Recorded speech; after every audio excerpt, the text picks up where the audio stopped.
What's going on, y'all? And welcome to another episode of Resilient Kings Podcast. Whoa. Now you about to start some controversy here. I am your host, Yaron Brown. Hold on a minute. This is a Resilient King alert. Resilient King alert. You ain't gonna roll past that. This is Resilient Kings Podcast coming to you. Let's go.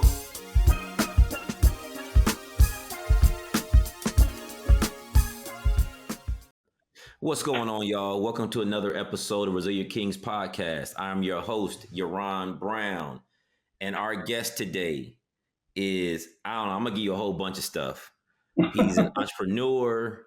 He's a father, a son, a basketball coach, a business owner, IT guru, husband, friend, like all the above. Terrance Sims, thank you for being a part of this podcast. Thank you. Hey, man. I'm happy to be here. I appreciate the invite. Man, we have been rocking together since El Camino College. Shout out to El Camino College for giving me a chance. I was a knucklehead at the time. Shout out to what program was I a part of? Project Success at El Camino College. Like, you changed my whole life. Shout out to y'all for doing what y'all have done. I appreciate y'all so much. So that's why I met Terrance, right? So let me tell you what happened, right? So I'm walking. I don't even know. We met in a class together. I think it was language. I think it was ELA. It was some language arts class. No, man, it was English 1 with Mike Margarita. Yes. Yeah, he got Mike Margarita. Yeah, he got a memory like I don't know what. He only know that because Mimi was in there, which is a whole nother conversation.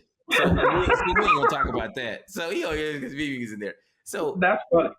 So we in there, and I'm in there chilling, minding my own business. This dude coming in here singing like he what's that dude name that played in the Fast and Furious? What's his name? Tyrese, because that's when Tyrese was popping.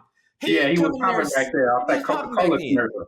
Yes. So he coming there singing like he Tyrese in the bus and from the Coca-Cola commercial.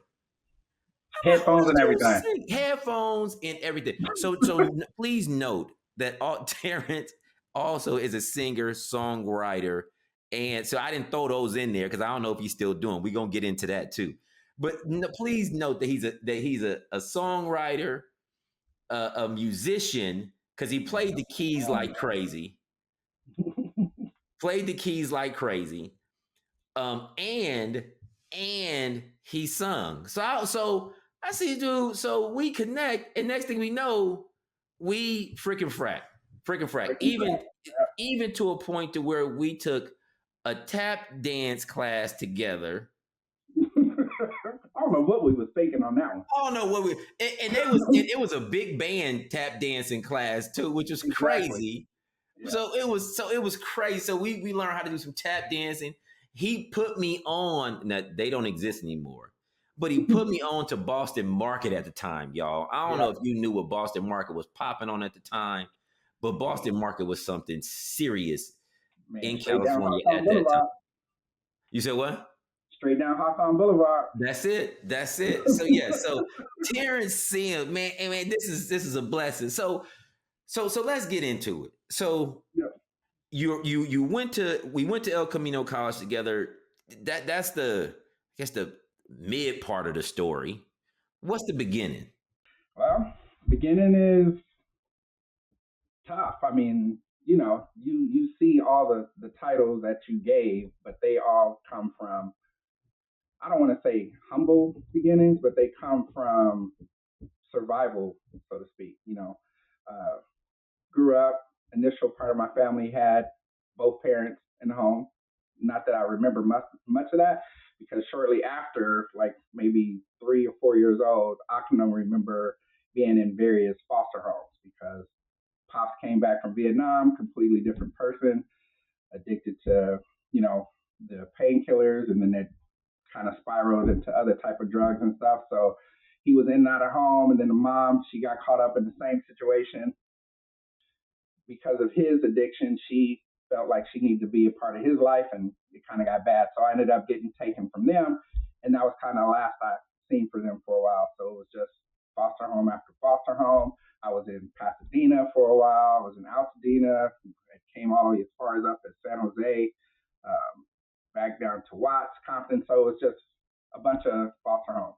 By the time I was 9, I had lost my brother in the foster home. He passed away basically in my arms. So now it's just me, in these various foster homes. Super dark time, but then after I'd say about 2 years, when I got 11, I kind of moved to my final foster home that kind of gravitated to the kind of shape the rest of my life.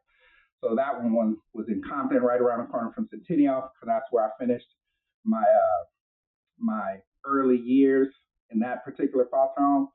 And then kind of when you met me, I had already did a year at Fullerton. Didn't work out. Then I did a year in Southern for tennis, and I hurt my knee, so I came back to Elko. So that's when we met. Hold on a minute. You had a scholarship to play tennis? Yep. I didn't know that. Yeah, bro. I know you played, but I didn't know you had a scholarship. Yep, Southern. I was at Southern. Then I hurt my knee. And of course, Southern at the time didn't have a strong computer science program. They were mostly social sciences, a little bit of engineering, but computer science wasn't it. And, I was a big techie. So I came back to the West Coast and then decided, couldn't go where I wanted to go. So Elko was, at the time, the number one community college. I still think it is in California. So between Pasadena College and Elko. So I chose Elko because they had that direct. If you had 3.5 or higher, you can go direct to UC schools, and UCLA is where I wanted to go.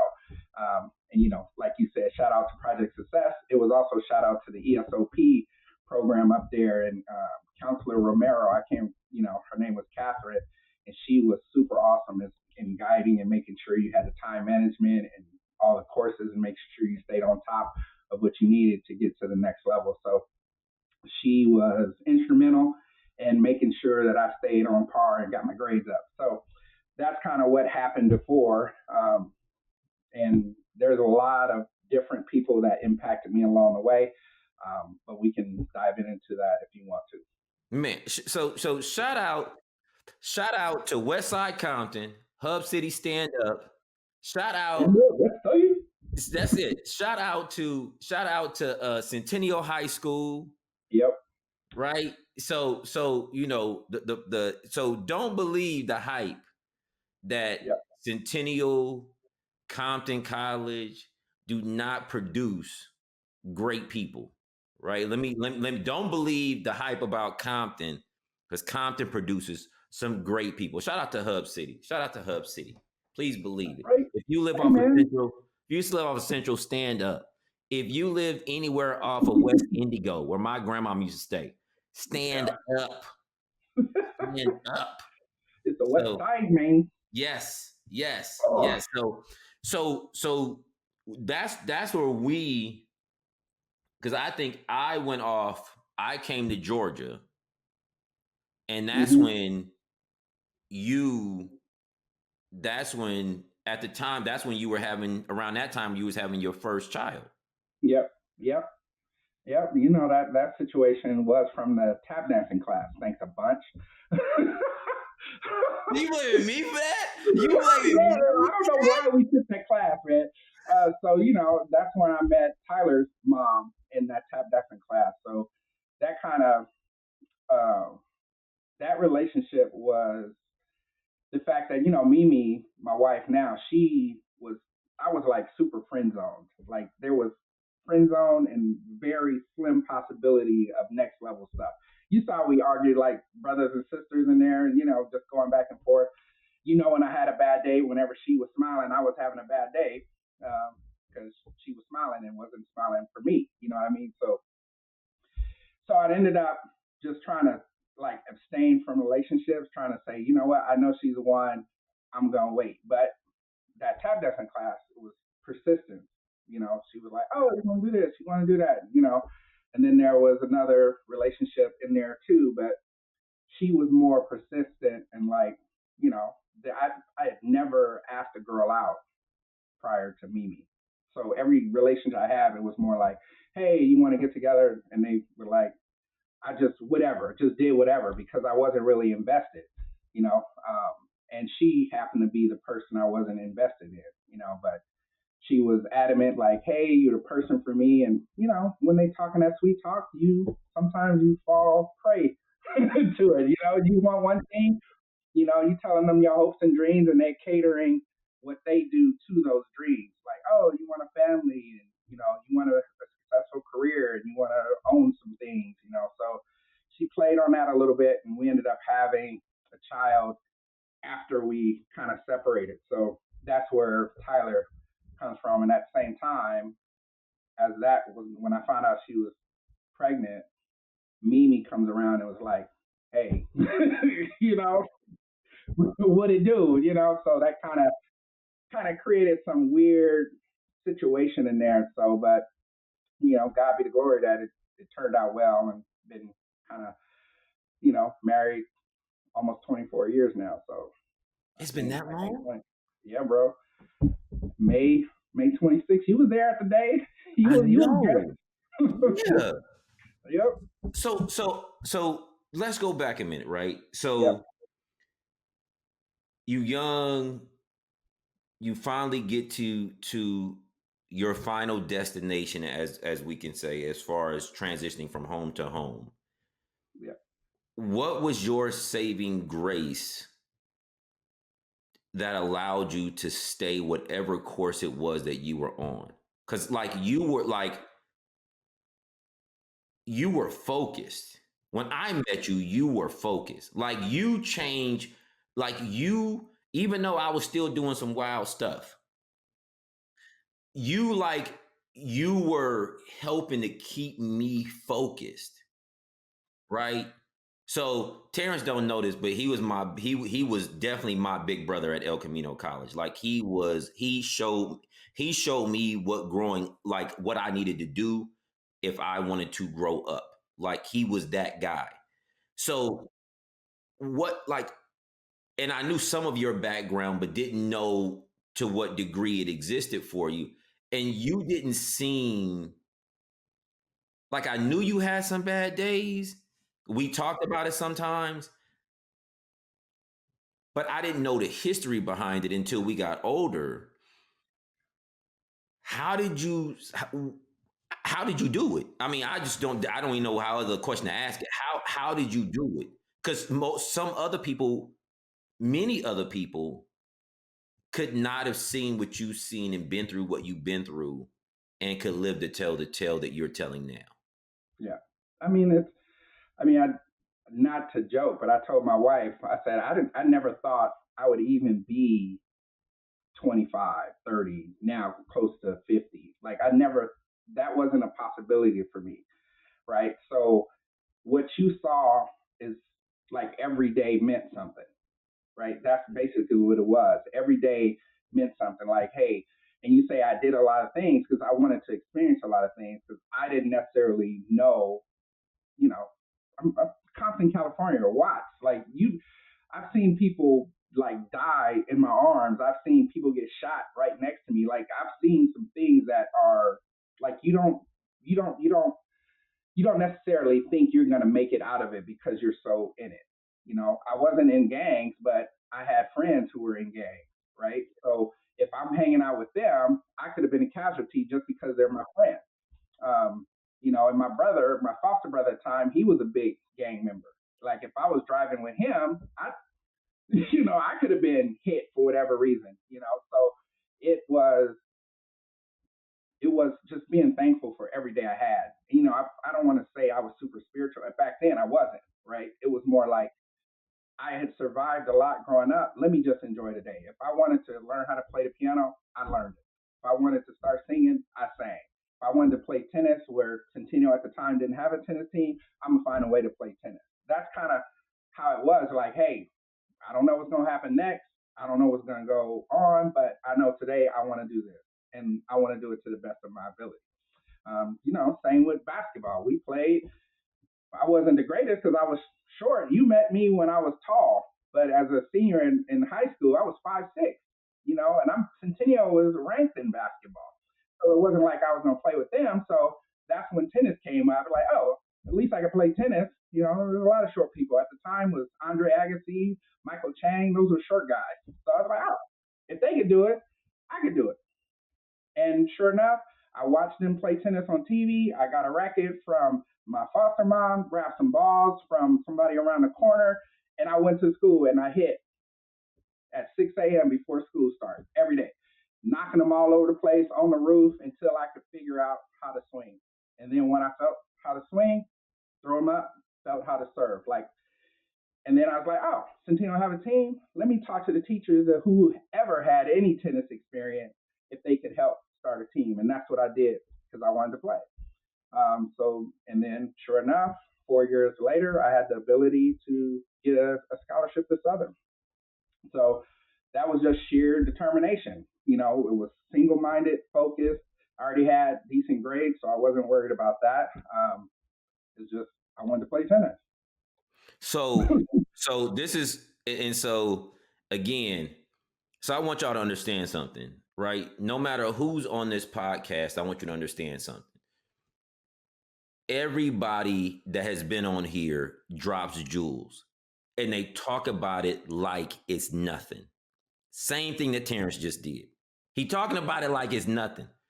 But again, resilient king skill. He just gave it to you. Just tenacity. Tenacity, tenacity, tenacity. If you do not have tenacity, if you don't know what you want to do, if you figured out something you want to do and you make excuses about why you can't do it, you're not going to do it. You got to be tenacious, right? And so Terrance just like unloaded a lot on y'all. Y'all don't realize how much he unloaded on y'all. Because not only did he talk about tenacity, not only did he talk about resilience, but he also talked about the idea of resiliency from a different perspective.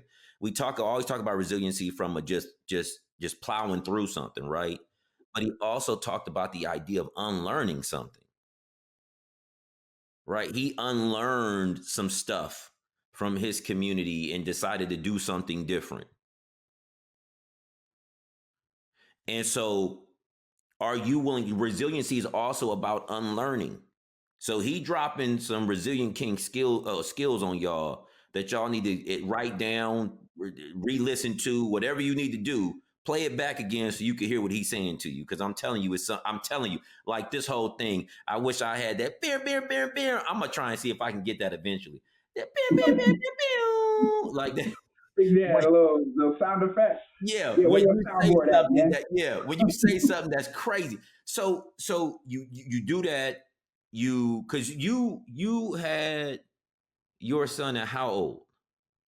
I was it was older than people think, right? Most people think when they see my son, they're like, man, you had him young, but it was 20, he is 24 now. I had him in 2000. So I had him right at 25. Right at so 25. It's not like I was super young, right? As most people we know, they having them at 20, 18, but for me, I wasn't super steady in my career, but I had them. So now, when we were at Elko, how old were you? I was 20 at Elko. So listen again. Here we go again. So I want you to hear the timeline. Because a lot of y'all think that there's got to be a certain age that you make it or create your experiences or grow and whatever the case may be. So junior college, 20 years old, he'd been to a college already. He's constantly resetting, but not giving it up at the same time. By then. Through college, because you were at Fullerton too, right? I was at Fullerton, then I went to Southern. Then you went to Southern. So 2 colleges, came back and was like, okay, let me reset and figure out what I want to do. Yep, exactly. And so there's another part about this, right? We can get into it. Your son's mother was successful, very successful. Yep. Right? She did her thing. I mean, she was I give her credit. She was super focused, but it was so focused she didn't have room for anybody else to have any other like opinion of anything. And so, and so some people would say, "Oh man, you had this girl who was successful. She was having a child by you. Man, you stupid for not being with her." Yep. Yep. Right? That's Exactly. the Yeah. conversation, right? Because we think money means everything. Yep. Exactly. But Exactly. money don't always equate to happiness, especially in a relationship. Yep. 9 times out of 10, I don't think money equates to happiness. It's, compatibility. And I'm not saying you got to like the same things, but you have to complement each other. You know what I mean? And with her, she was so independent that it didn't matter if I was there or not, you know, and that's not the type of relationship you want to be in, or at least that's the way I felt. Now, mind you, she could have totally felt a different way, but it wasn't expressed enough for me to feel or even logically think that I was needed in that relationship. And when she broke up, I was like, oh, there's no love lost. You go your way, I go mine. And then that's when she saw me moving on, that's when she was like, I really do need you, but now I'm not available. It's I don't know this. I know this may sound arrogant, but I've never gone back to a relationship. Like if we broke up, there's a reason, and a lot of people say there's second chances, but there's a reason you break up. And I have never gone back to a relationship like that because I've been invested. And if you didn't even care enough to try to work it out and you quit, it doesn't resonate with me. Like if I've had too many relationships quit, parents quit, some friends quit, so if you trying to spend the rest of your life with me and the first thing you do when something happens that's tough and you quit, I'm really not invested anymore. So that's kind of what happened with her. I mean, I really cared about her, but at that point, you played on emotion. You didn't think things through. You broke up. Saw me move on. Now you want to get to back together and say, hey, didn't you want a family? Now you're trying to guilt me back into the relationship. So that part sucked. But you learn from that. You learn from that situations, and all I cared about was trying to be there for him after that, which was a different road altogether. And there's a whole nother podcast just dealing with single black female and a child and the dad who's outside of their home. That was a whole nother nightmare that we had to go through. So it is what it is. You want to talk about resiliency, that's another story. That's another one, a whole another one. Yeah. So obviously we're gonna have Terrance back on to talk about that whole situation. Obviously, we're gonna have him talk about that whole situation. So you have the child. Mimi is now because Terrance. So for those who don't know Terrance has had a thing for Mimi since I've known him. Mimi Mimi has been what has moved the needle for him since I've known him. And it's so crazy because this is a complete side note, y'all. Because this is he and I talking. Y'all just listening into this conversation that we having. Was your wedding at the place where they recently gave it back to the black family? You know what? I don't know if that's.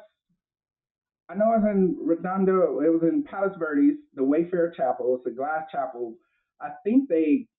I don't necessarily know if that's the part of the property, but I know it's under construction now because it's sliding down on Gotcha. that side. Okay. So if anybody's on the West Coast, they know Palos Verdes. There's a lot of homes and a lot of buildings that are on the kind of close. The There's coastline. a coast, but there's the cliff, and the cliff Yeah. is kind of sliding. And the church is trying to get retrofitted. So we were married in that particular church, but I don't know if it's a part of that family's, Estate. compensation. Yes. Yeah, so I don't know for sure.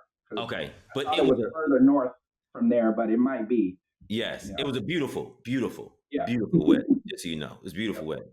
I still don't know how you paid for it, but that's a whole nother conversation. Bruh. I still don't know how you paid for it. I Yeah. still don't know how you paid for it.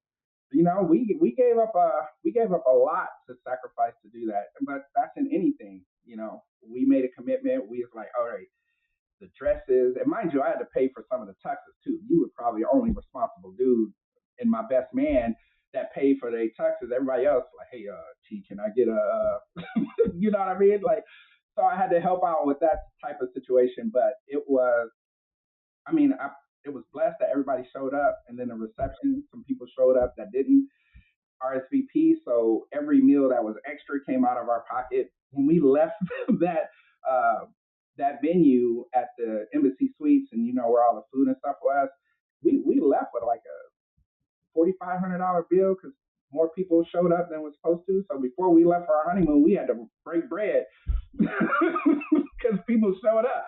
Because it was like 150 per person. So anybody who brought extra people that didn't RSVP, like kids, wasn't on the list. My biological mom showed up. I wasn't expecting her at all. That was weird. You know, so it just got kind of weird, and you can't turn people away. And you know, so I had to pay a chunk of cheese that messed up my honeymoon, bruh. So, like, oh. so now, so you said something, right? Mm-hmm. Because when I left, you were having your first son. Yep. You got a job in IT at that time. Yep. But you didn't have your degree. Nope. Please. Well, I had my AA. You did. AF. You had your AA. 4-year degree. Yeah. Yeah, but you didn't have your 4-year degree. But you were in tech. Yep. How did that happen? I mean, well, one, you know, I was pretty good in it. You know, you were exceptional in it. Absolutely. Yeah, pretty good in it. He knew more about computers than that. Even if I had studied it, he knew more about it in his sleep than I knew about it if I had studied it. But I am not a techie person. But Terrance is, so he knew everything there was. Oh man, this is easy, and he'll be beep beep beep beep beep beep beep on the keyboard and be like, yeah, man, just do this.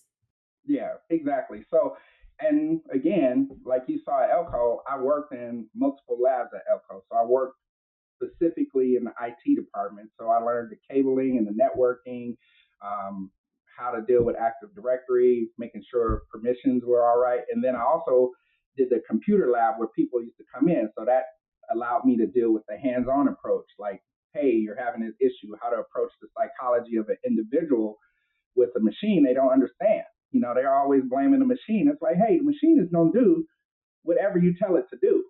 It's just you don't know how to interact with it. So just giving them a little bit of empathy and working through it.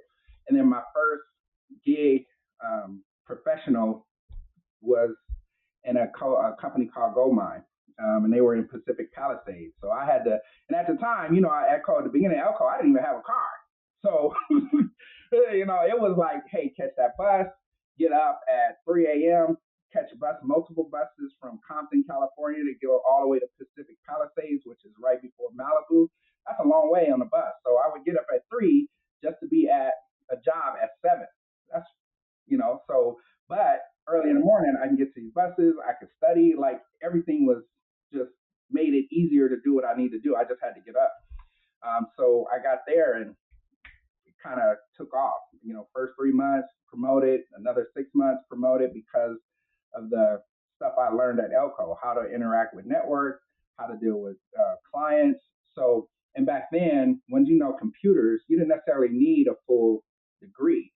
You just needed the skill set. You needed to understand how they work. You need to know how to program, you know, all that interaction. So, and then there was a bunch of certifications. I was a Microsoft Windows certified individual. I had all these other certifications related to the tech at the time. So that's kind of how I kind of skirted by, so to speak. Gotcha. So then at some point you transitioned to go up north, because I called you and you was like, yeah, I'm living up north now. And I'm like, what? You left Southern California? Yep. And during that time, like I know that I think I think you had made a commitment or something had happened for you to connect with your biological family at that time. Yes. So this is prior to the wedding, actually. So my older sister, which I hadn't seen since probably seven, like 7 years old, 6 or 7 years old. It was before we lost my brother. I hadn't seen her because when we separated, she was the only girl. It was me and my younger brother. My sister was in between us, so it was me, my sister, my younger brother. So the boys was supposedly to stay with my dad, and the girl was supposed to go with my mom. So they had moved up north to like San Jose or something. Um, and that was the last time I seen her, and I didn't know what was going on. So by maybe a year before I got married, she found me and was telling me I had all these sisters. So I ended up finding out I had 7 younger sisters. Well, I knew one of them, but the 6 other ones I didn't know. On So your I mom's ended up side. on my mom's side. Yeah, Gotcha. pops didn't have any more kids, but mom, she got it in. She had got remarried, kind of pulled her life together a little bit, but not enough to take care of 7 girls. Gotcha. So, and then following a pattern of generational curses, she again got into a relationship with someone who was addicted, and that personality rubbed off on her, as she says it, and she ended up having all these kids with this individual that didn't stay with her. So they're only the 2 youngest stay with her. So my older sister, my older younger sister, the oldest out of all 7 of them, went with one family, and then she had one underneath her. She went to a different family. Then she had twins. They went to a different family, and then there was 2 younger ones that stayed with her periodically until they got later in the age, maybe like 19. So So they I all, when you found say them. went to a different family, you're saying they all went into the foster system as well, or the foster No, system?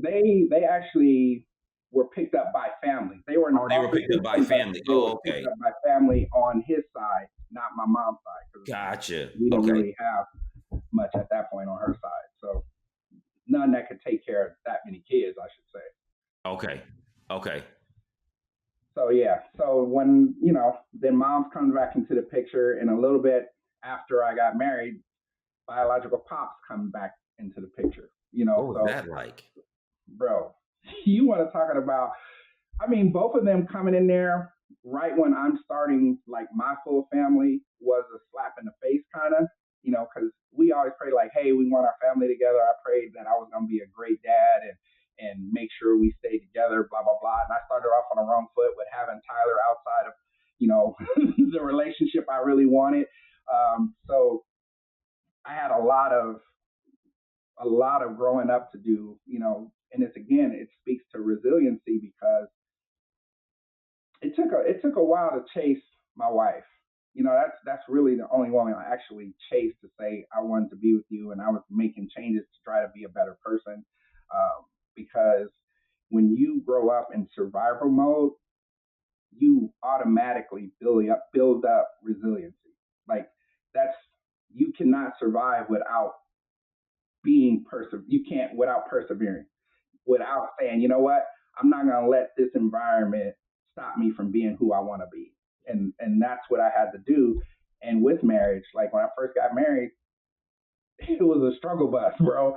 I mean, you've been there, trying to nail 2 personalities and then trying to be the best you can be without trying to forget the person you're with. Like it's just so much that you're like, oh, I don't necessarily want to deal with that. I don't want to deal with this. I don't want to deal with her feelings. I'm trying to figure out my feelings. I'm trying to provide, but it all comes back to just talking, communicating, and being honest with what you feel. And that's a tough thing because your feelings change, all the time. One way you feel this way, next way you feel that way. So, and all that, and I realize I'm saying all that because it stemmed from my relationship with my mom that I didn't have, relationship with my dad I didn't have, relationship with all these figures that were foster fathers and foster mothers and being abused in most of those relationships. It all just like plays this big old part, and you got triggers you do not know where they're coming from. You don't have enough capacity to say, why do I feel like that? Because somebody said that or did that. I feel like I wasn't in control of a lot of my emotions because I didn't understand where it was coming from. Having to be so resilient, Yep, right? Like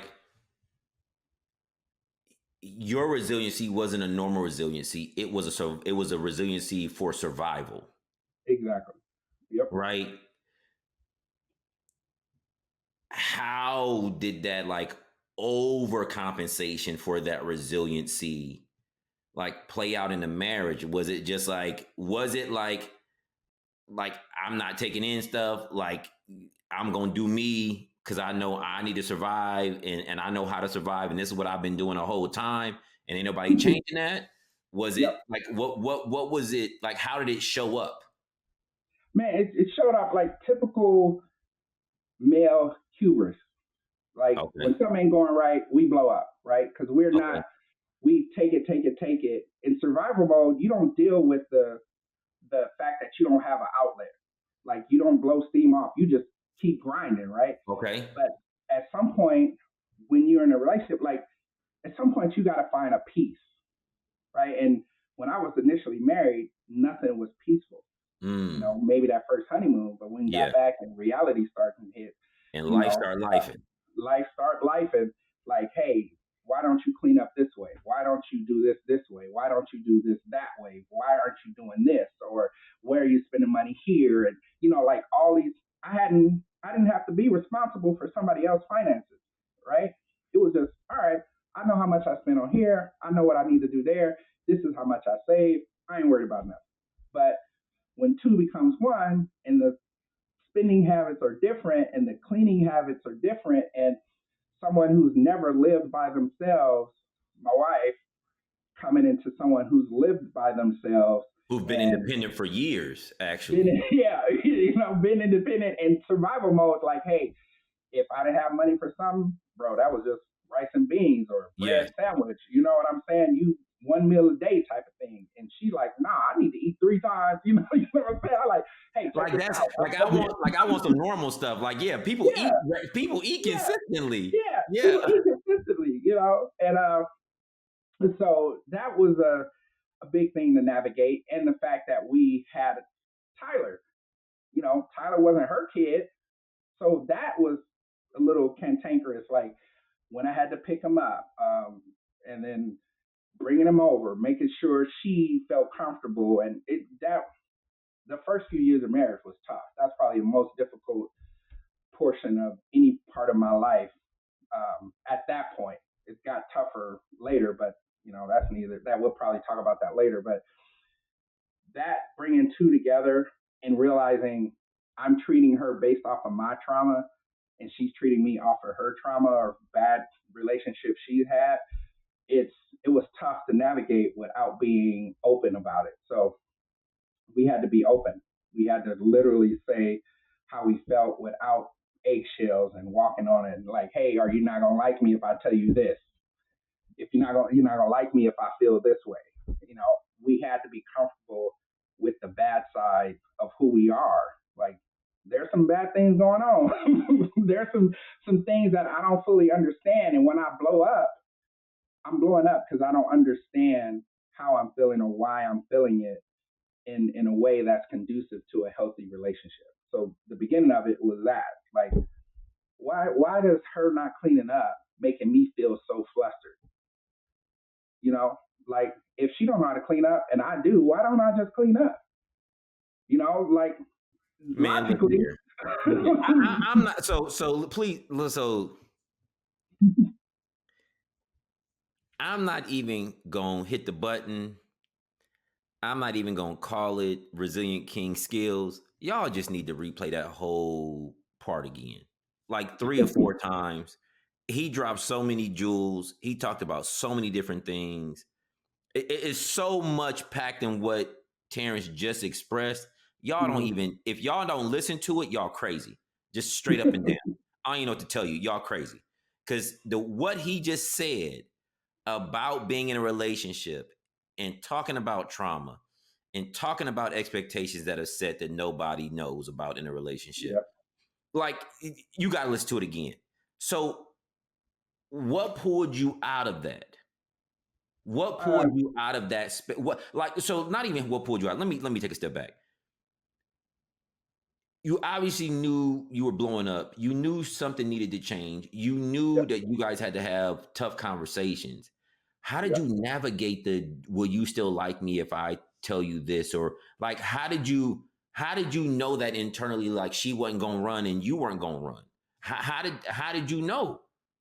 Well, if you remember earlier, I said, I'm not going to quit.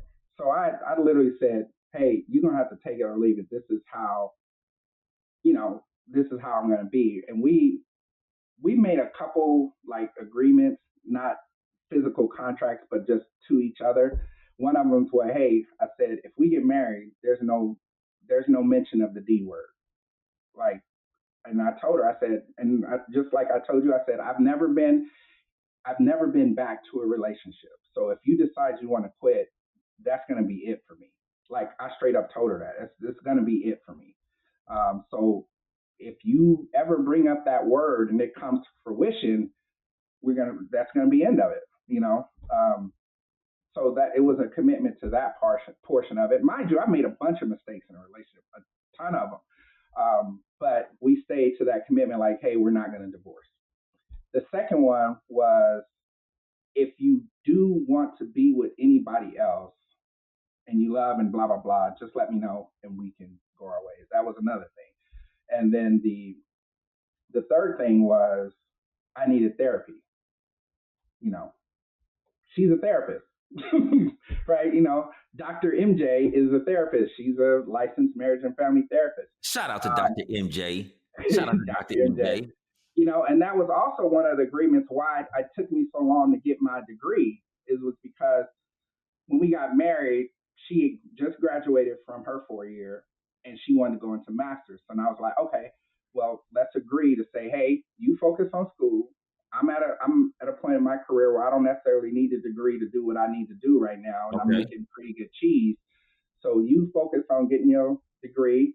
With counseling in California, you got to do them 3,000 hours. You got to get licensed. You got to be under people. So it took a while for her to get to where she needed to be. So I took most of the situation, which that's how marriages work. Sometimes it's 80, sometimes it's 20. Sometimes she can give 80, sometimes I can only give 20. But at this point in our relationship, she was focused on school and having my babies, but yes, a lot of them. Yes, absolutely. And so we agreed, like, hey, when you finish school, then I'll go. So when she got her doctorate in 2020, then that's when I say, oh, now I can finish. But, we had a different battle during that period. We'll probably get to that later.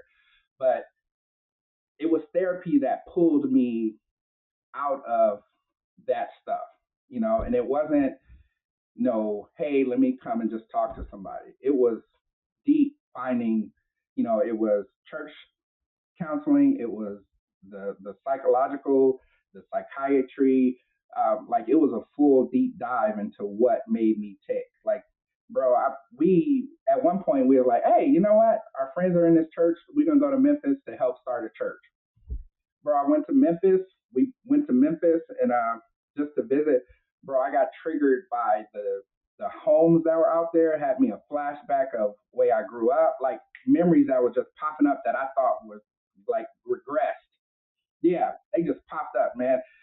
Homes that were battered, and I remember went back to New Orleans where my mom was, and just all these things just popped up and triggered it. And in that moment, it was like, no, you need to go back to Cali and mend your relationship with your dad. Like that's literally what happened. So I had to go back, mend that relationship, but it all started from therapy. Now I can start recognizing where these triggers are coming from. Like, I got triggered for her buying Fruity Loop cereal, which is ridiculous, right? Like she brought home some Fruity Loop cereal, and I was like, why did you buy that brand? Like I literally blew up, like because it triggered me for all the bad stuff that happened in foster homes. It was a cereal I was forced to eat without milk. And it tasted like garbage. Like it triggered, and then I lashed out on her because of And that. Then I had to think back. she wondering what the hell going on. Exactly. That's exactly what she was doing. So most of the work was on my side because when you go through therapy, when you pursue a career in therapy or counseling or psychology, you have to go through therapy yourself. Yes. So she had Yes. already done the work, Yes. right? So now it was my turn to do the work, and doing that work, which was while trying to have the career, be a dad, it took a lot. There were some super lows and there were some super highs, but mostly lows. And that was kind of between that 3 year to 7 year mark of our marriage, where things So were like super dicey. so hold on a minute. And I'm gonna say this, and I'm saying it for a purpose. Black men normally don't go to therapy. We just eat it, right? We become overly resilient, right? What what was so important to you that you was like, I need to go to therapy, right? Outside of your wife being a therapist, right? What was so important to you that said, hey, I need to go into therapy? The kids, bro. It was the kids because I could see their face when I blew up, what it looked like, how I felt when I was their age. You know what I mean? Like, I was like, I don't want them to grow up thinking their dad can't understand his emotions, can't express himself properly, like blowing up on, moms just because he hadn't deal with his stuff. So that was the main goal. And of course, I wanted to be better, but that wasn't the forefront. Like when you have kids, man, I don't know what triggers in here or what triggers in the heart, but something flips. Like it literally, even when Tyler was born, even if I wasn't with her, like my whole mindset like shifted. It was like, okay, what didn't I have as a kid? But like the love, the making sure I could express myself, like I had a voice. Because one of the things I hated was, hey, this grown folks talking, you ain't got no opinion. Like kids, be quiet. That's traditional You know what I'm black saying? folks. Traditional. Yeah, that's our mantra, Yeah. right? And mine, that's like I was so repressed to being able to express myself. Like when something, I had been through so many bad things. Like they were like, no, you just take it. You're a kid. Shut up. You're supposed to take it, right? But you take so much as a kid. When you get older, you can't express anything you've taken. Yeah. Right? Like Yeah. now you become timid as an adult to really express yourself. Either you become timid or you become overly aggressive because you weren't heard before. And that was that balance. I was overly aggressive in working, overly aggressive in my relationships because I needed to be heard. Like if you wasn't hearing me, we got problems, right? And that's not the way to I be. remember that. I remember that. I remember you saying that. I remember you saying that when we was in school. I remember you saying that. Man, y'all just don't understand like how much stuff is being expressed right now. I promise y'all need to go back and y'all need to go back and listen to this a second time because some of y'all listening to it and not hearing it. Some of y'all listening and not hearing it, or hearing it and not listening. I don't know which one it is at this point, but you're not listening. No, you're probably hearing it, but you're not listening. That's what it is. You're hearing it, but you may not be listening. For those who are listening, thank you very much. Just Terrance said something. You said something. You said, I wanted to find out what he needed. Like I needed what did he need that I didn't have? And when you said that, I know 9 out of 10 people came up with something materialistic. You went to a whole different position. You talked about emotionally, what did I not have that he needed? You talked about stopping the legacy of that emotional abuse or not feeling seen or heard with you. Like that. Y'all just don't know. Y'all don't know. Y'all don't know what's happening. Y'all don't know what's being expressed here. Like you resilient kings out there, you young men, y'all don't know. So this is the reason why I had Terrance on here. Terrance has been, man, I would say probably at the very bottom in a lot of ways in his life. His story is so rich with so much information. Like, and this is the tip of the iceberg. Like, this is so much more. Like, we ain't even got into nothing yet. And so, like, if y'all are not listening to this, if you can't find something in what Terrance is saying, you have shut yourself off. Period. That means your ego is so great and you are so stuck in your own position that you ain't willing to change, that you ain't willing to grow. And what that means is you're not a resilient king, just being honest with you. You're not. Because somebody that's been through what he's been through can easily say, forget it. Like, I'm being honest. Terrance, all right, so let me go ahead and tell y'all what it is. Terrance grew up a block, 2 blocks or a block off of Pyru Street. There were a couple blocks, but that ain't even the worst. Bro, I literally live across the street from the Bounty Hunters. So there was a line in Watts. There was a street, 120th, 119, right where the 105 freeway is right now. Yep. That used to be I was Bounty Hunter. Yes. Yep. Bounty Hunters on this side. You had Crips on this side. Bounty Hunters with the blood, Crips on this side. And there was a market like right there in the middle. Yep, and an arcade. Like, if you could get caught slacking going right to that area. So I lived on the border of that. But what people understand, like, there are tons of stories like mine, right? Like, people in lower situations everybody's just trying to fight through all of that and survive. When we get to this age, again, I told you I never thought I would make it this far, almost 50, but everybody has a story, but what they do as an adult is all predicated on what they resolve from what they had as a kid.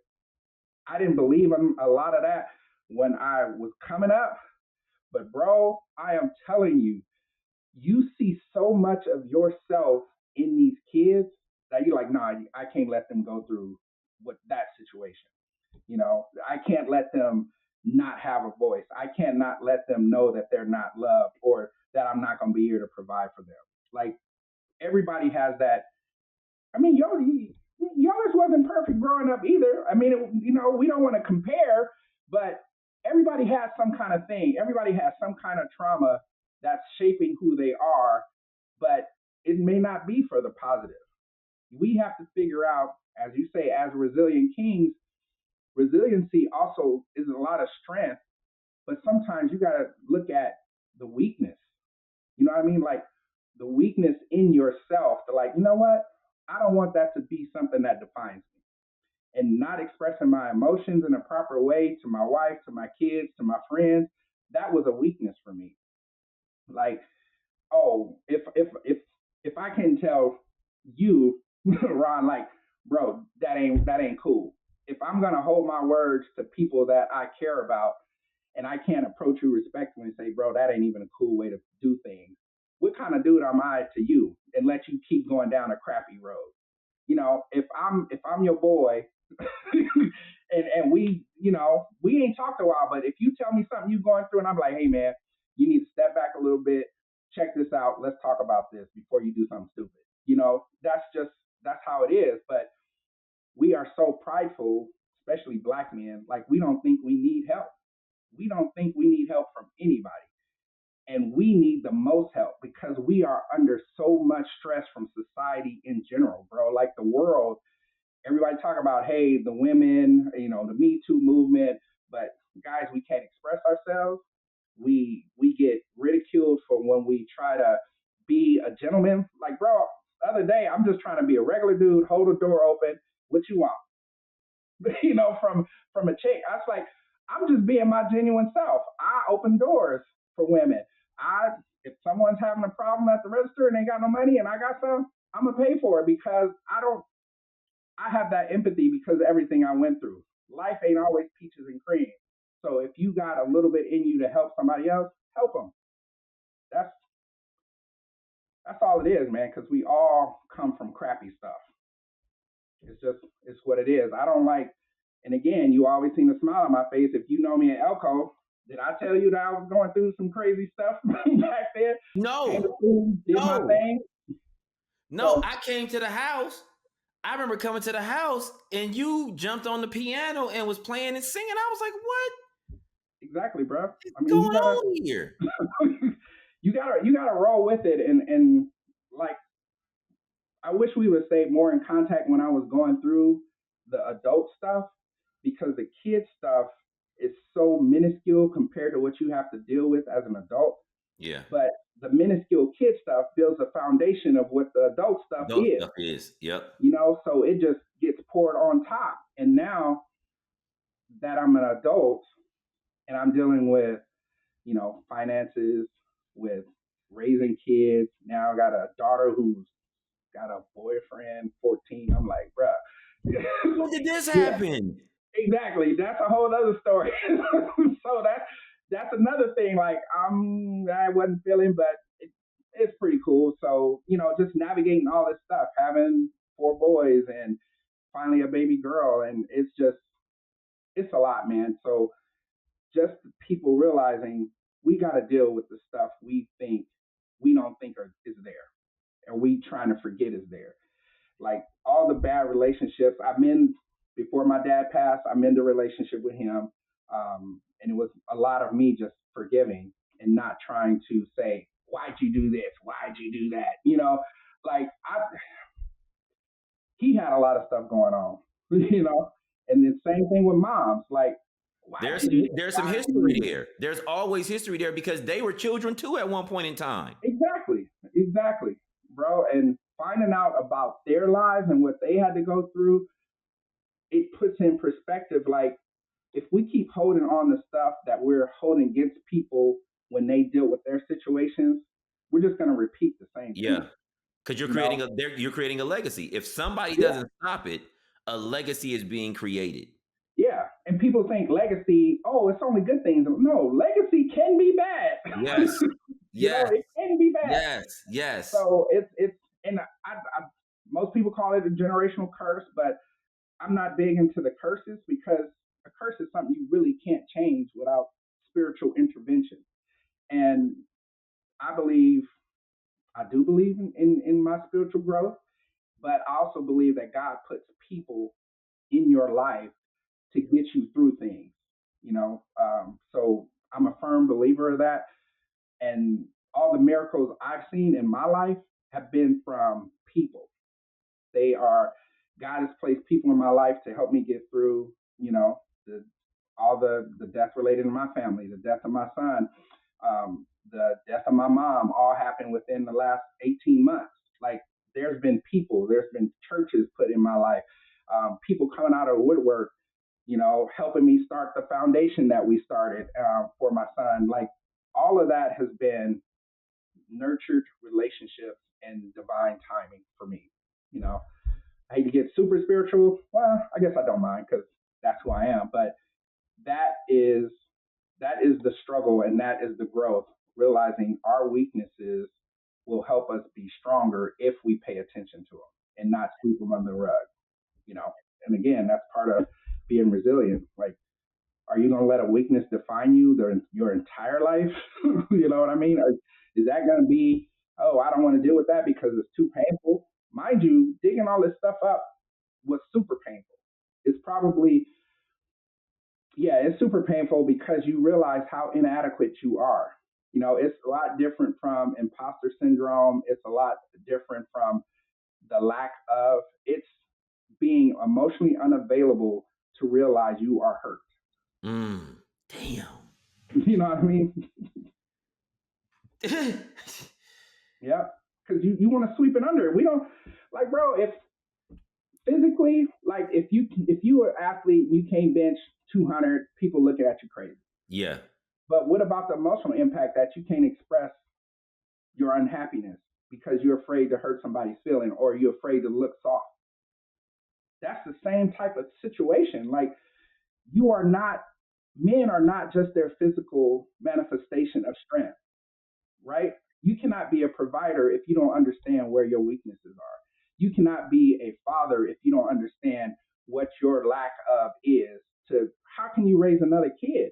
How can you understand what masculinity means if you can't understand the other side of that, right? You know what I mean? How can you even be a role model to anybody if you don't understand what a failed role model looks like? Like, we are all flawed, bro. Like, we are all flawed, and it's just up to us to be open with those flaws and say, hey, this is what I'm trying to do to be better, and this is what I need to do to help other people in my relationships be better. And that's the whole name of the game for me, bro. And it's changed from the beginning. If we were back in Elko right now, I wouldn't have said none of this. I'm like, bro, None of it. We neither one of us would have. Yeah, we like, bro, what you doing? Hey, man, I'm gonna go to the army and get this. And I'm like, nah, man, I'm gonna work at this IT thing and blah blah blah. Like, it was strictly get cheap. That's how it was back then. That was, and cars and women became the status symbol. Exactly. And that's how we defined who we were. Exactly. We got a car, hey, bro, you got a ride, I got a ride. Oh, you got some nice kicks on, blah blah blah. There was no, all that was short term, bro. Like, it was all short term because that's what we knew. And it took growing to say, you know what? Instead of them J's, let me get some Nike stock. Instead of this, how about I put it in a high yield savings account? Stuff like that.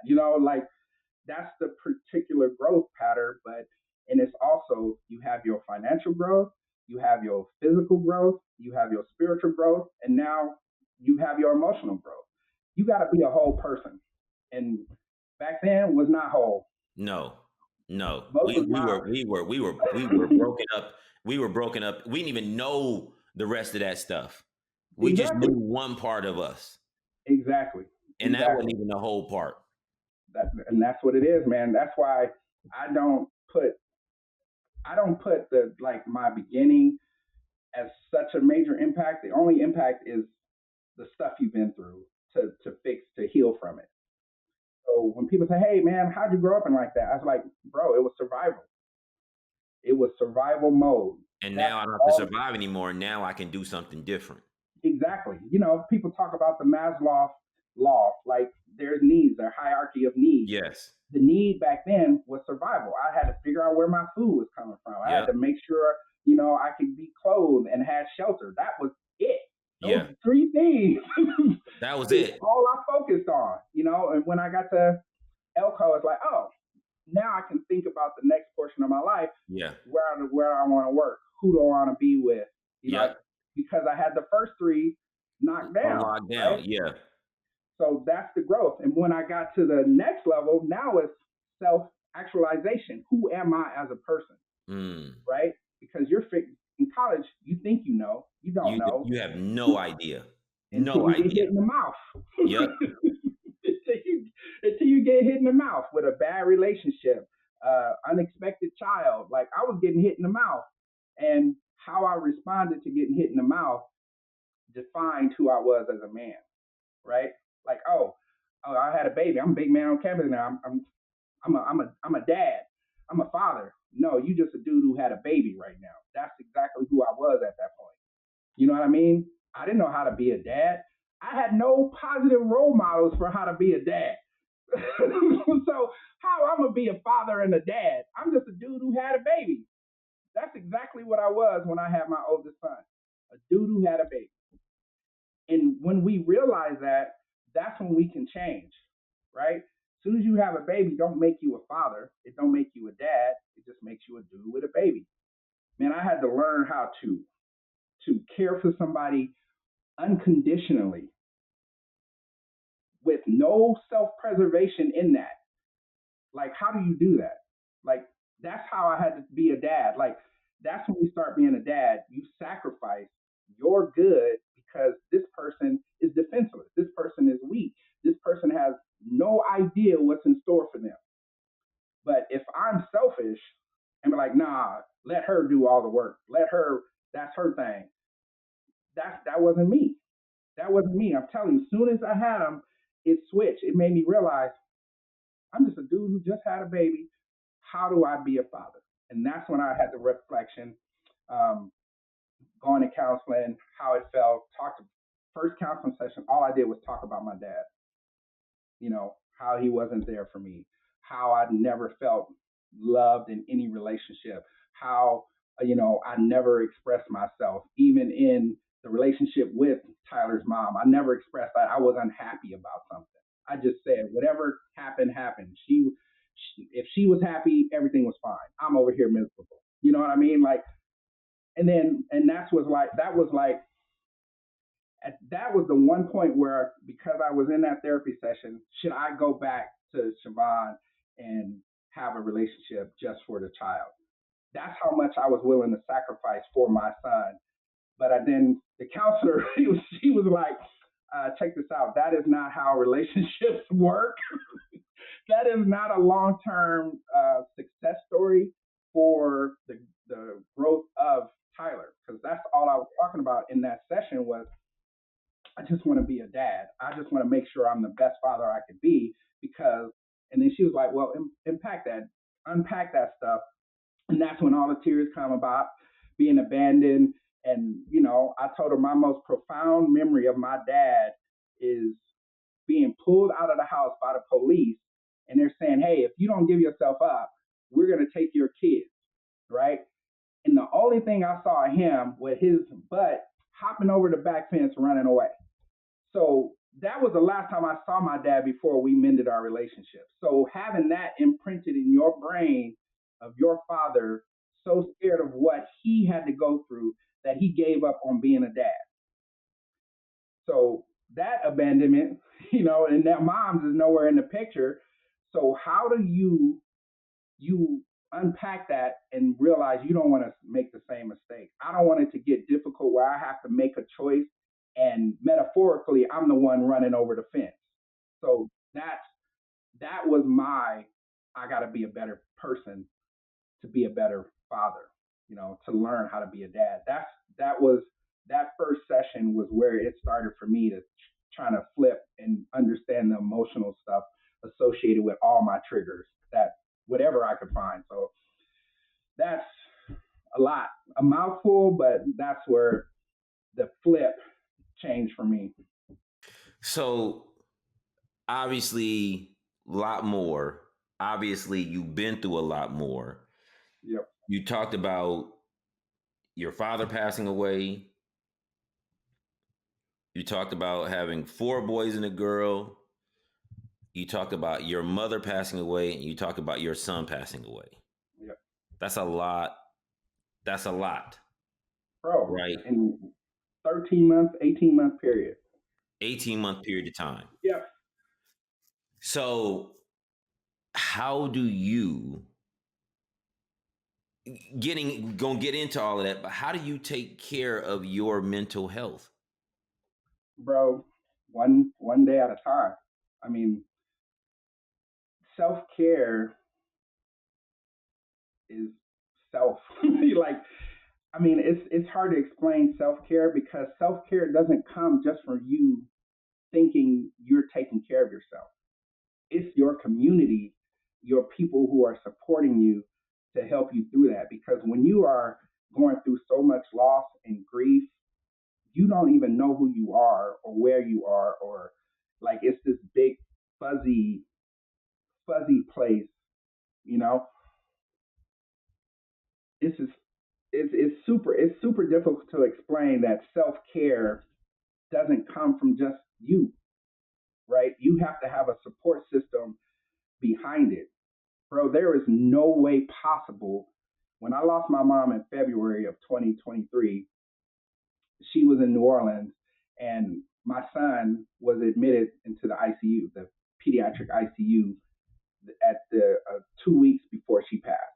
Right, so I get into the pediatric ICU. I'm there working every day, so I'm literally watching my son die because he never made it out of hospital after February 23rd. He stayed in the hospital until he passed. So I'm watching my son die.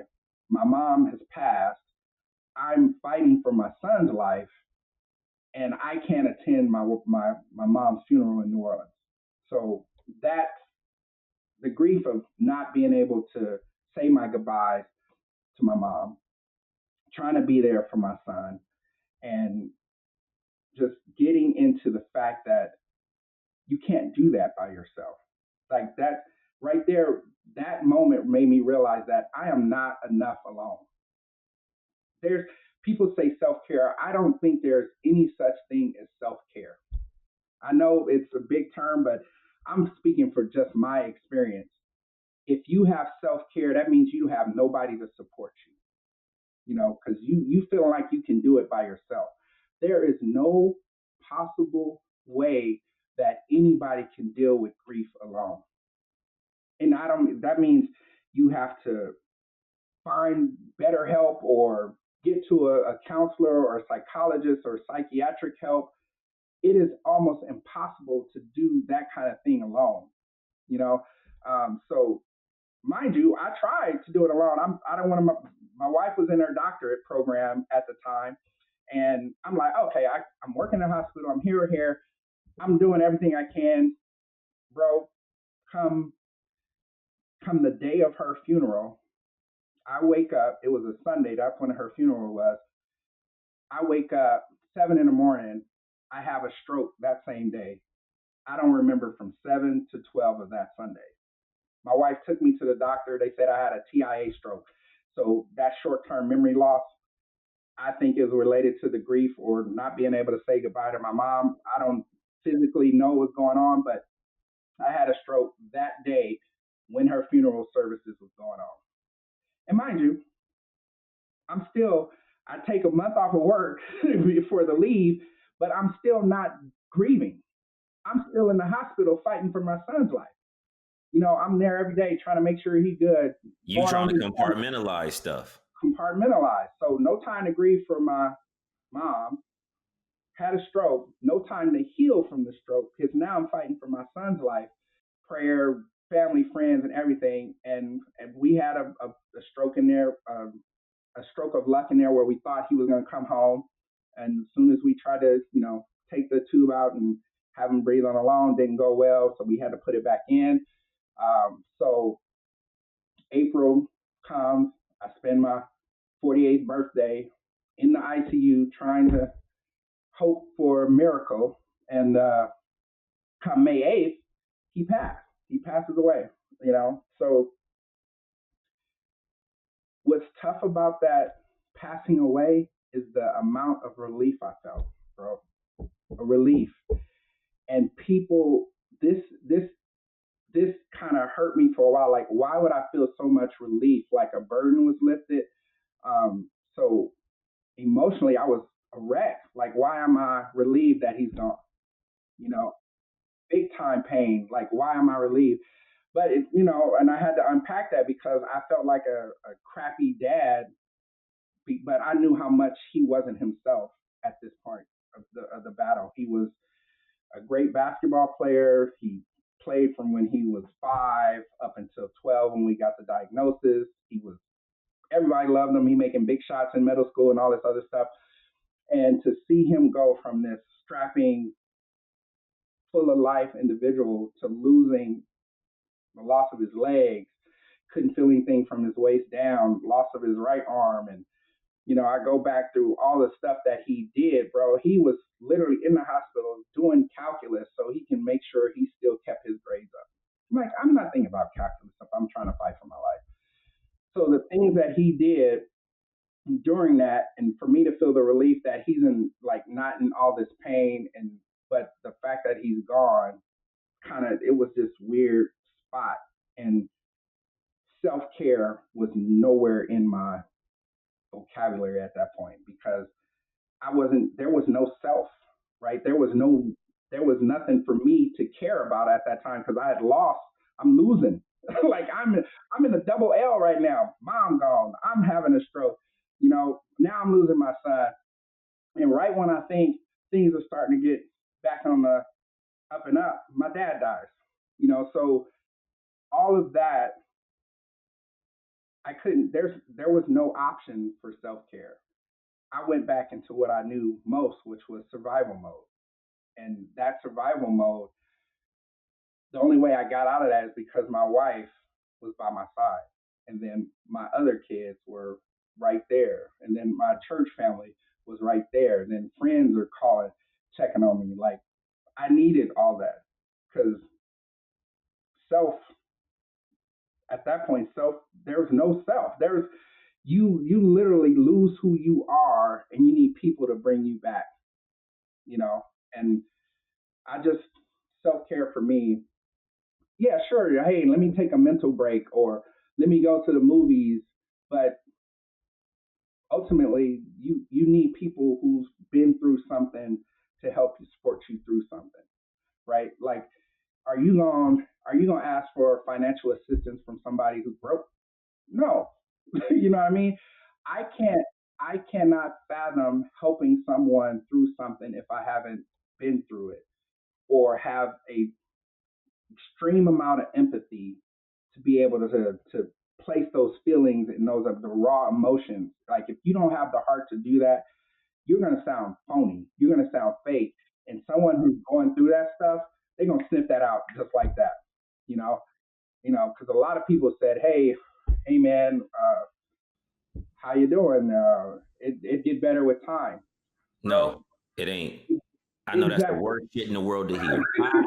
And I said I wasn't gonna curse on this podcast, but I know. But as soon as you said it, it just Yep. came out. But that's Yep. got to be one of the worst things to hear, that it's gonna get better. Because from everybody that I know that has lost somebody that they love, even me losing my grandmother, I still feel it. Yep. She was Yep. everything to me, Yep. and so it don't never get better. They don't. And what's crazy, his birthday is coming up. It's October 20th, and it always gets tough around this time. So you know, we ended up, because of that, we started a foundation in his name, which is KSwish right here, just to try to keep that memory alive. Of, he loved basketball, so it's centered around basketball. I love basketball so much that coaching all these kids and helping raise funds for this particular community, because the community has been completely supporting us, which is unheard of. We from Compton, and there was no way we're getting the mayor to come to our house to check on us, or the fire department coming to our house to check on us.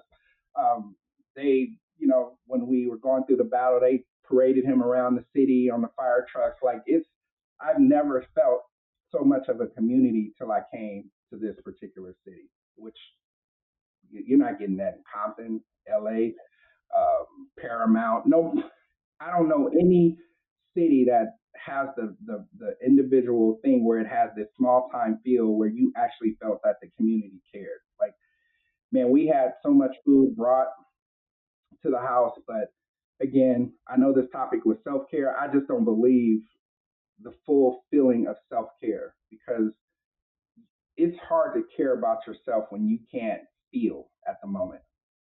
So So you maybe need, self care isn't about self. Maybe it's about community. that's how I feel. It's about community and the people you have in your life that's gonna build you up. Hmm. Because, man, depending on self, and that's such of a vulnerable space, you can go down the dark side quick. Yeah. Man, like real quick, bro. I'm not even gonna tell you all the dark thoughts I had while going through that. Um, because it sucks. And I did a lot of praying, like, hey, God, help me mend the relationship with my mom, help me mend the relationship with my dad, make sure I'm a better dad, show me the steps.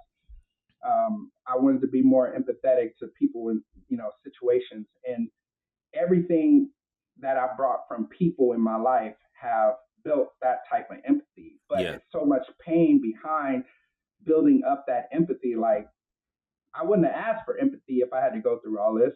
You know what I mean? I Yeah. wouldn't, you know Damn. what I mean? Like, I don't want to feel what I'm feeling, the loss of my son, loss of my Yeah. mom, loss of my dad, you know? So now it's just like, don't take relationships for granted, especially the ones that mean something. Absolutely. Because they all help build you up. So community for me is self-care, because there's no way I'm digging out this dark hole by myself. There's just no way.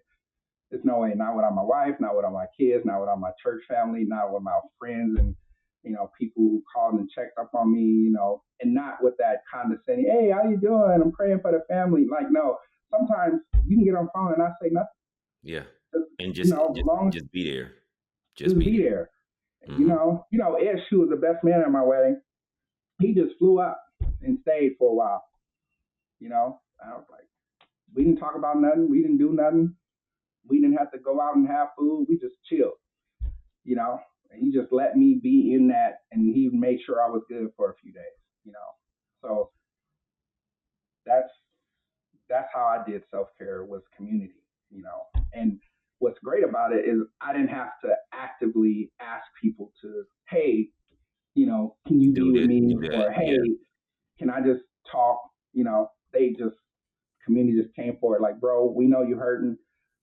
And the best response I have from people, they just gave me a hug and say, hey, you want to talk? You want to talk? They didn't offer advice, Mm-hmm. and I like when they say, you know what? I have no idea what you're going through. I've never been through it, but I'm here if you want to talk. That was the tip top for me. A lot of people believe you got to fix it. Exactly. Like they try and fix it. Yep. You can't fix an emotional wound that goes that deep. It's not fixable. The loss of someone you love is not a fixable wound. Fact. I'm looking at you down here. The camera's up here, but it's weird. I'm gonna have to reposition for the next one. You know what I mean? Because I'm looking right in your eyes, but I'm like, the camera's up there. So it's crazy. So I'm debating between which one to do, right? So normally what I'll do is I'll ask a question about some advice you want to give people, right? But something I'll always do as well, and I'll let you pick which one you want to do first, right? This is your choice. Something that we always do on this podcast is immortalize those who've transitioned, so that as long as this podcast lives, which I hope it lives forever because it's digitized now, you an IT person more than me, so it's there forever. Say their names so that they live forever through this podcast and they'll always be remembered. And advice you want to give. So you tell me which one you prefer to do, and first, and then we can do, of course, the other one subsequently. Well, I've kind of, like you said, immortalized my son already, Kenneth Alexander Sim, by developing this foundation and website associated to his life. So that's just like you. I wanted something to live on for him because, that's. And what is the foundation's name? KSwish Foundation. His Okay. name was Kenneth Sims, but in KS, he was nicknamed KSwish by his basketball coach, and it's also Kenneth's wish. His wish was to help people. You'll read about his, if you go to the site, you'll read about his story. But when we had his funeral, it was all people we had never met that showed up. And they were talking about how Kenneth, when they were getting bullied, Kenneth would give him a hug and stood up for him. Just crazy stuff he was doing in elementary. The nurses came to the funeral and they said, you know what? Kenneth always had Bible study in his room. I'm like, Bible study? I was there most of the time. When do you have Bible studies? You know what I mean? So he would, quote scriptures and he'll send them out to people and some of his friends. So those things While in the hospital. while in the hospital, bro, while in the hospital. And it's, I had read his journal after he passed and he literally wrote, I mean, I like a lot of people in my life and I really like this girl, but I didn't want to have a relationship with her because I knew I was dying and I didn't want her to feel hurt after I was gone. Mind you, she stood up in the funeral and she was still hurt, but Yes. the fact that he didn't want to hurt people in that, and when he first got the cancer diagnosis and we had to do the hair, and I say, hey, bro, I can cut my hair too, and we can, twins. And he's like, no, I don't want anybody to feel the way I feel. Like that kind of stuff. That kind of stuff is what I want people to resonate. So the foundation allows us to help other families that's dealing with pediatric cancer and all the things that may or may not be covered from medical. Like we the bills associated with this cancer diagnosis is through the roof, right? And you don't know where to get help. Like medical covers a lot of the stuff while he's in the hospital but if you need a specialist, it's not all covered. If you need to retrofit things in your house, it's not covered. Like he started losing his ability to walk. So we had to retrofit the whole house.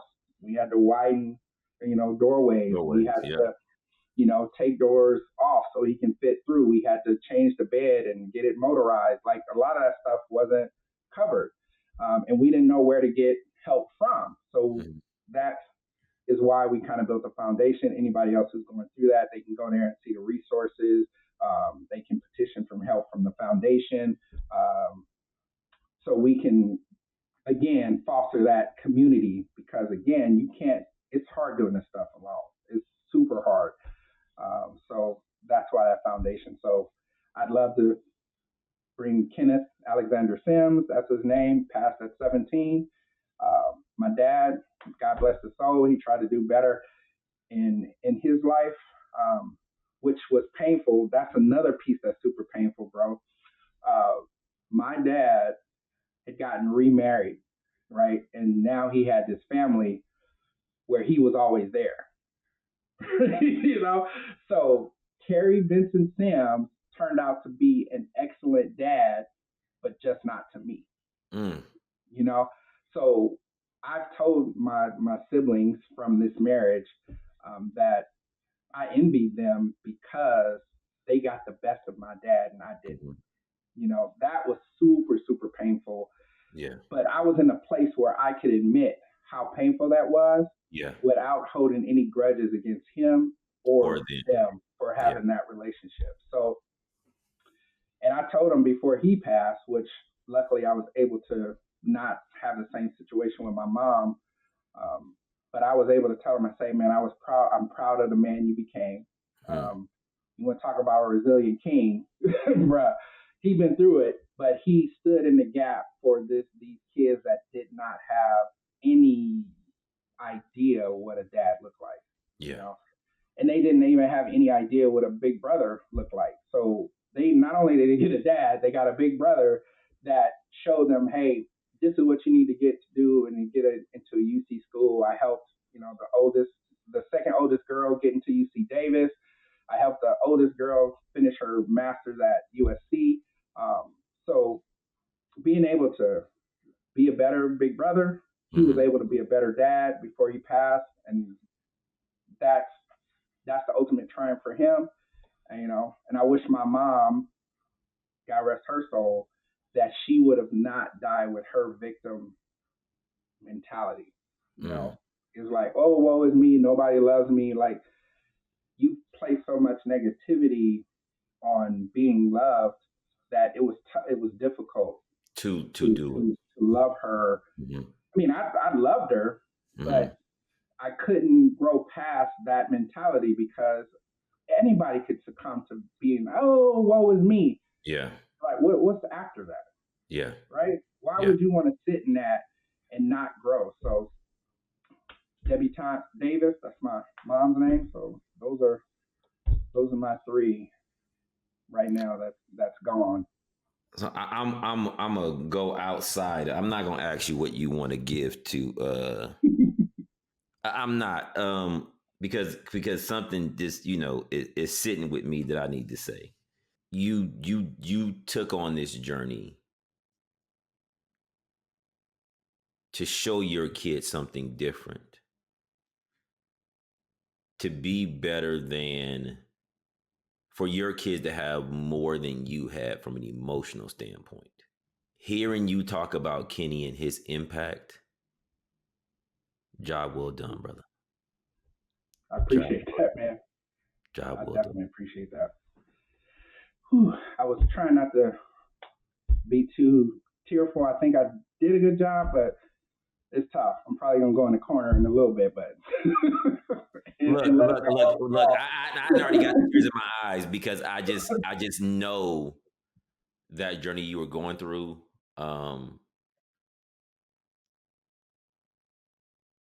And I didn't know how to be there for you.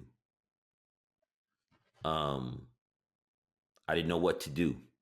So, like hearing bro, and it's okay. yeah, but it's okay. You still my boy, and that's what I mean by the relationship. And I'm not like nobody knows what to do in that situation. yeah, Like a dad lost his son. That's like the worst thing. Nobody. I think that's probably the worst feeling for a dad, feeling so powerless that you can't pull your son out of that situation, and then he's gone. yeah, No dad wants to outlive their children. I think no parent who cares wants to outlive their kids. But again, the empathy, bro, that's something difficult to deal with. yeah, Do I expect everybody to resonate with that? Do I expect everybody to be able to offer something like that? If you don't know what to do or what to say, you shouldn't say anything until you yeah, figure out, yeah, yeah, what to do or say. yeah. That's Because real. I'd rather you not say nothing and be like, you know what, bro, I don't know what to say, but I love you. And I already know we had our relationship. So there was nothing for me to hold against anybody who didn't say anything because I'm firm with if I don't have a bad relationship, I got a good relationship with you. Yeah. Right? Me and you, dogs, you could go away for 15 years. You call me up and you need something, just like Yeah. this. You call me up, you need something, I'm gonna be there. And if I called you up and needed something, you would be there. But Absolutely. I was so in my stuff, like I had to help people had to help climb me out of it just so I can figure out what relationships I need to make sure that are good and what Mm-hmm. relationships are not gonna be a struggle for me to hold on to, you know. So again, it's about being vulnerable enough to know that you don't need it always in your face. You got those dudes that you can call up anytime, like, hey bro, it's like day one. Yeah. You know what I mean? Yep. And that's who you are for me. And there's a couple other guys like that. Like you don't always have to be in my face. Life be life. Yeah. Absolutely. Absolutely. There's Absolutely. bro, but I followed your evolution. Like anytime you was doing something, food, I was like, bro, can I get a plate? Every aspect of what you was doing, I was Absolutely. following just because I valued that relationship. And the same with you. You checked in from time to time, but that's the way it is. But if I was to sit here and say, hey, man, you didn't call me when I was going through it, bro. Bro, I already know you feeling bad. If you love me as a person, I know you're feeling bad that there was something nuts or something you couldn't do. Why Yeah. would I bring up the negativity at that point? At that point in our relationship, what would I gain from that? Yeah. Yeah. Yeah. Why would I guilt you to feeling bad about something I'm going through? Yeah. That's the craziest thing. Like it's not all about it. The grief is about me, Yeah. but why would I pull someone I care about into that grief? Yeah. I want you to be on the other side of that and saying, bro, life is good right now, blah, blah, blah. Help me. When I see positive from my homies and going on, I'm happy for them. I'm not the dude be like, hey, why is everything going good for him and it sucks for me? That's not me, bro. I want everybody to do the thing to get what they need, you know? So So that's it for me. What's the website again? Or what's not again, but what's the website? It's KSwish.org. KSwish.org. No Yep. KSwish Foundation, just KSwish.org. .org. Yep. KSwish Yep. .org. .org. Yeah, we actually got a little camp coming up for the kiddos on the 19th. That's the day before his birthday. We always try to have a clinic or a tournament right before his birthday. This is our second annual one because his birthday is the 20th of October. We had this on the 19th because we're going to do something at the house for him on the 20th. So if there's any Cali listeners in the Northern California area you want to show up, that'd be great. It's at the local high school where he graduated from and where he wanted to play basketball. So we try to do it there. Now, will that be on the website as well? Yep, it's on the website. Outstanding. Yep. There are not words to tell you how much I love you. Appreciate you, man. and how much you impacted me growing up in my development, and how I looked at you and envied your ability to be a father, Mm-hmm. a husband. I know it wasn't easy. Nah, bro. but the way that you stuck with it. Yeah. You have been, although you ain't that much older than me, you have been a mentor, a big brother, a guiding light, and I want to give you your flowers. You've been just tremendous in my life. So thank you, brother. Hey, man, I appreciate that. And likewise, you keep me going, man. All the stuff you doing, man, I got to do something, man. I got to start business, man. He over here starting stuff. I got to start stuff. You know what I'm saying? Got to finish my degree. This dude looking at, he degreed up back there, man. Look at me, man. I'm over here. I'm in the art studio in the back over here, man. What am I doing over here? Thank you for being on this podcast. For those of you who are listening, I hope that you found something in what Terrance has said that can provide something. Go to KSwish.org and donate something if it moves you to do so. I appreciate again you coming on. Tell Mimi I said hey, and I love her. And I just want to say thank you, brother. This is Resilient Kings Podcast. I'm your host, Yaron Brown, and we are out.